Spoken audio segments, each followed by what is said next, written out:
Hey guys, Mitch here. If you are a fitness beginner looking for tips to get started on the right path to getting, more fit, then you are in the right spot. We are in the middle of a series that's based off of a beginner's guide that I've made with my top 10 tips for fitness beginners. So if you want to get access to that PDF and all the tips, you can click the link below and you can go through the steps and get that for free. So last time we talked about our first tip about juicing. If you haven't seen that, I'd go back and watch that video. Today we're going to continue with our emphasis on nutrition and food, and we're talking about how to measure how much you're consuming. So today, my big tip is avoid counting calories. Okay? Why is that? Let's pick it apart. So the intention behind counting calories, I like. When most people are going into that and they're thinking about counting calories, they're thinking, I want to focus on the amount or quantity of food that I'm eating. And that's important because if you are unrestrained on how much food you're eating, that will hinder your progress with, whatever your goals are. And so I think that's a great intention. The thing that can be problematic about counting calories, especially, again, hear this, especially when you're a beginner. Sometimes it can be okay when you're further along, but as a beginner, some of these things may be more challenging. And the first one is, it's quite technical. Why start off with something that's so technical? It's not necessary. When you get into it and you're counting calories, you start to realize there's a lot of variety with the different foods and yada, yada, yada. And it's an unnecessary complication towards what people are looking to achieve. There are other ways to manage and control how much food you're consuming without making it so specific and so technical out of the gate. Again, that might be helpful later, but I do not think it is a good thing for people to do as a beginner. So it's quite technical at the start. The other thing is that it can be misleading when you're counting calories.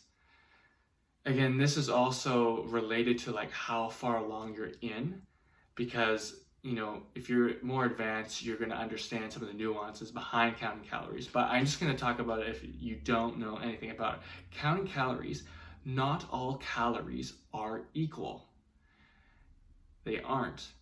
Because based off of what type of food you're consuming, it will have different reactions in the body. So a bunch of calories with this type of food will have a different reaction than this type of food. As an example, if you had 2,000 calories of Coca-Cola and you consume that, that would have a much different effect on your body than 2,000 calories of broccoli. It's very different. That'd be a ton of broccoli. And the Coca-Cola, if you had that much, you'd feel awful, but it would also digest very quickly, where the broccoli would be digesting, on a long period of time. So calories, if that's all you're focusing on and you don't have context behind what that information means, it can mislead you, okay? So what would I recommend instead for beginners? What I'd say is focus on balancing all your macronutrients in a meal. You want to have a protein source, you want to have a carbohydrate source, and you want to have a fat source. And that's going to balance how your body is responding to the food that you're eating. Now, you might be thinking, well, what about the amount? What about the quantity that I'm eating? And that's a great question.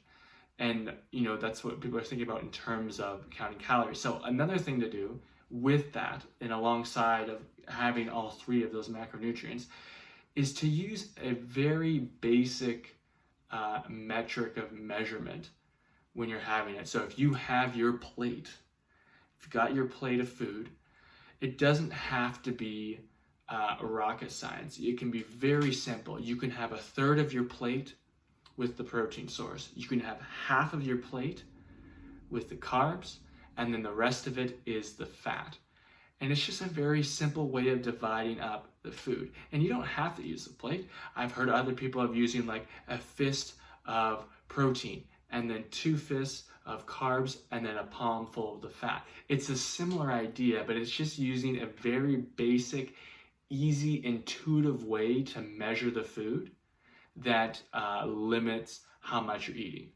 And again, this is a beginner's way. Is that completely accurate for everyone? Is it the most perfect way of eating? No, but we're trying to avoid unnecessary complications that are going to hinder beginners from even starting in the right direction. Okay, so that's the tip for the week. Those are the big things. So just as a recap, you want to avoid counting calories. You want to focus on getting a protein, carb, and fat source in each meal.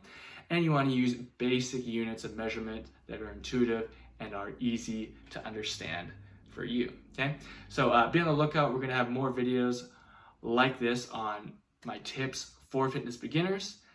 And if you want access to the PDF of all the 10 fitness tips I have for beginners, just check out the link below and click that and you'll get access to it for free.